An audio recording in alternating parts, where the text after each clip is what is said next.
आपने बहुत बार अपने बड़ों को, अपने आसपास लोगों को कहते हुए सुना होगा कि अपनी आदतें सुधारो तो तुम्हारा जीवन सुधर जाएगा, या अपनी जीवन में रूटीन लेकर के आओ, या जल्दी उठ जाओ तो सब ठीक हो जाएगा, या तुम फोन चलाना बंद कर दो तो सब ठीक हो जाएगा और तुम सक्सेसफुल हो जाओगे। तो हमें समझना है कि आदतें क्या हैं, हैबिट्स क्या हैं, और हैबिट्स और रूटीन और टाइम मैनेजमेंट, इन चीज़ों में क्या डिफरेंस है और आदतों को कैसे बदला जा सकता है। बिकॉज आई थिंक हम ये सब जानते हैं कि आदतों को बदलना बहुत मुश्किल होता है। बड़े से बड़े साइंटिस्ट, इंजीनियर्स, आर्टिस्ट इतनी अच्छी अच्छी आर्ट बनाते हैं, एप्लीकेशंस एक एक दिन में रोज एआई की चीज़ें आ रही हैं, लेकिन मुश्किल होता है उन चीज़ों को इम्प्लीमेंट करवाना, यूज़ करवाना। क्यों? क्योंकि आदतों को बदलना बहुत मुश्किल है। कोविड के टाइम पे भी, क्योंकि 2 साल हमारी एक स्क्रीन लिमिट हो गई थी, हमें एक वही 4 दीवारी के अंदर रह रहे थे, तो बहुत सारे लोगों को डिप्रेशन का सामना करना पड़ा, जाने अनजाने। बहुत बार एक्सेप्ट हुआ, कहीं पर नहीं भी एक्सेप्ट हुआ। बहुत बच्चे और बहुत फैमिलीज ऐसी थी जो हैंडल नहीं कर पा रहे थे अपने इमोशंस को, क्योंकि हमें अपने इमोशंस को डील करना, आइडेंटिफाई करना, मैनेज करना सिखाया नहीं जाता है। और हमें बस सिखाया जाता है कि आप सुबह जल्दी उठ जाइए, या अच्छी आदतें डालिए, या अच्छे संग में रहिए, जो कि सेम बातें हैं। लेकिन बस इतना सारा जनरेशन गैप हो जाता है कि हम ये बातों को समझ नहीं पाते हैं। तो सबसे पहले तो एक जैसे बात बोलते हैं कि अगर किसी भी आदत को आपको बदलना है तो 21 दिन का, 21 डेज का टाइम पीरियड लीजिए, और उस स्टेटमेंट को कि मैं कॉन्फिडेंट हूँ, I love my self, I will succeed at building an application, or I will succeed at finding at new medicine, anything you want. तो 21 डेज का टाइम पीरियड लीजिए, और जो भी एक ऐसा सेल्फ अफर्मेशन स्टेटमेंट है, एक हीलिंग स्टेटमेंट है, वो खुद को देना शुरू कीजिए, और फिर मुझे बताइएगा कि क्या 21 दिन बहुत होते हैं कोई आदत को बदलने के लिए? क्या कोई इंसान चाहे तो अपनी आदतें बदल सकता है? जेके रावलिंग का आई थिंक नाम आप सबने सुना होगा, हैरी पॉटर सीरीज की जो राइटर रही हैं।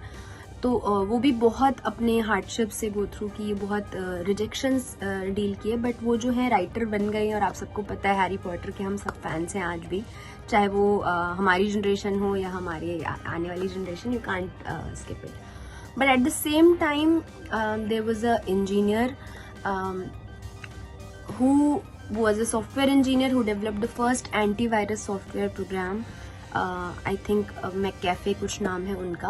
मुझे नाम भी नहीं याद है, क्योंकि although he was a very successful person, but he ended up becoming an addict and alcohol and drugs addict, and he ended up being in prison.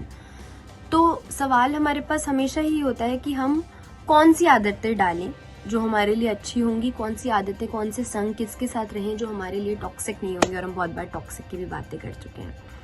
तो जैसे मैं किताबें पढ़ती हूँ, बहुत लोग, लड़कियां जैसे मोस्टली, जो अभी हमने लास्ट वर्कशॉप ली स्कूल में, कॉलेजेस में, तो पता चला कि लड़कियों की और बच्चों की, जेनजी की, स्टूडेंट्स की मेजरली कुछ ही प्रॉब्लम्स हैं। One is breakup, then the other is of course कि girls are not allowed to talk और go out, there are restrictions in friends, family, जो कि हमारी सेफ्टी के लिए होते हैं, I understand.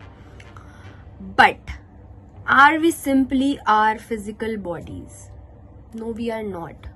Am I simply my hair, which I feel कि they are not straight perfectly, but ये मेरी हैबिट है कि मुझे चाहिए, मेरे दिमाग को चाहिए कि मैं कॉन्स्टेंटली 100% परफेक्ट हेयर देखूँ, 100% परफेक्ट बैकग्राउंड देखूँ, और अगर मैंने कोई ऑफ शोल्डर टॉप पहना है तो मैं उस चीज़ पे नजर जाएगी, सोचूंगी। But nobody is just their physical bodies. We are born pure souls. We all are born with so much potential, so much talent, and our habits definitely form who we become. We can choose who we become. We cannot choose where we come from. We cannot choose our environment much. We cannot choose our culture much. But we can definitely build our environment such that they are, that the environment is positive and that habits are positive. अब किताबें पढ़ना, जैसे हम कहते हैं कि books पढ़ना एक अच्छी हैबिट हो सकती है। कुछ दिन पहले मैं लाइब्रेरी गई थी, रामकृष्ण मिशन लाइब्रेरी है यहाँ पे। वहाँ पे मैंने महाराज जी से, उनके जो मास्टर होते हैं, उनसे बात की। तो ही सेड कि, मैंने कहा कि सर बुक्स तो मेरी फ्रेंड है, बुक्स तो अच्छी होती हैं। तो उन्होंने कहा कि ज़रूरी नहीं है, बहुत बच्चे बुक्स इसलिए भी पढ़ते हैं यहाँ पे लाइब्रेरी में, इसलिए भी आते हैं क्योंकि वो मजबूर है, क्योंकि उन्हें अर्निंग करनी है, which is true. Like I have also been working from my own 11th grade from taking tuitions to becoming a psychologist. No job role is easy, nobody is perfect, but what we can do is build our habits, because our habits are something that make us successful, that make us confident, and that help us love others and love ourselves. So love yourself, work on your habits, identify habits क्या है, routine क्या है, lifestyle क्या है. Habits majorly उन चीज़ों को मैं कहूँगी, ऐसी कोई भी चीज़, फोन, स्क्रीन, कोई इंसान, कोई दोस्त, कोई नशा, चाय, कोई भी ऐसी चीज़ जिसकी वजह से आप खुश नहीं फील कर रहे हो अंदर से, कहीं ना कहीं somewhere your soul is pushing you that something is missing, that is a bad habit और दैट इज अ कुसंग. तो think about it and let's work on building good habits. 21 days challenge.